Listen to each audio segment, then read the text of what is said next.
So, the tiger did not eat its first human kill. It was only the third that it had started consuming. From then, its confidence grew to such an extent that it killed the railway linesman in broad daylight. Had it not been for Kenneth Anderson, many more lives would have been lost. This is the story of Mamandur man-eater, and here I am to show you the places where the story happened. This is the railway station from which the linesman was picked by the tiger. Even today, the station remains very much in the wilderness. There is only one platform. Right opposite to the railway station is this lake from which the current linesman claims that a lot of wild animals visit in order to quench their thirst. After the railway station, I set about to look for the forest bungalow, which was very well described by Kenneth Anderson. He describes the bungalow to be not very far away from the railway station and that it was situated on a small hill.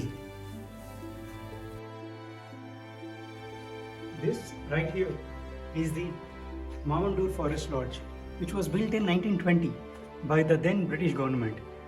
And this veranda where we are right now is exactly the same veranda which was described by Mr. Kenneth Anderson in his book, The Mamandur Man-Eater, and where he describes saying that he used to have a majestic view of the forest sitting right here, and where every afternoon at 2 o'clock he would wait for the cool breeze to come from the sea. Amazing. I've never been this excited in my whole life. This is precisely the place where Mr. Anderson used to stay. Just think about it.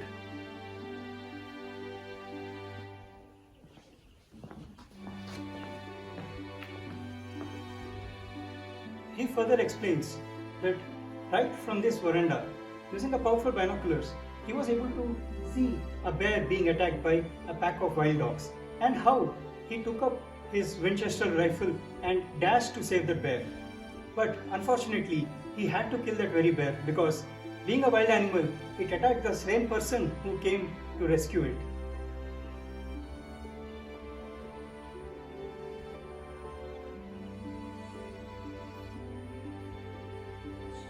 There are some things in life which cannot be explained, like the feeling that I'm having right now. This feels surreal. It feels almost unbelievable, thinking that having read about this veranda, about this bungalow, and about Mr. Kenneth Anderson, and I'm at the very place where he spent so many days waiting for the man-eater to show up so that he can ultimately kill the man-eater. One can actually go for a walk behind the bungalow into the Indian jungle until he reaches this beautiful jungle stream.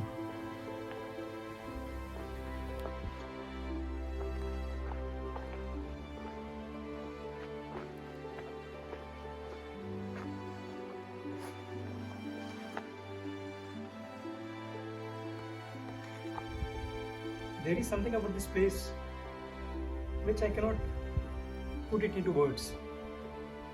How I wish Mr. Kenneth Anderson was with me, telling me about his adventures, sharing with me his immense knowledge of wildlife and the Indian jungle. Some wishes are too good to be true. But sitting right here, in this serene and quiet place, it's like actually going back into time. A time when the Indian jungle was filled with tigers. The time when people actually lived in the fear of being attacked by a man-eater.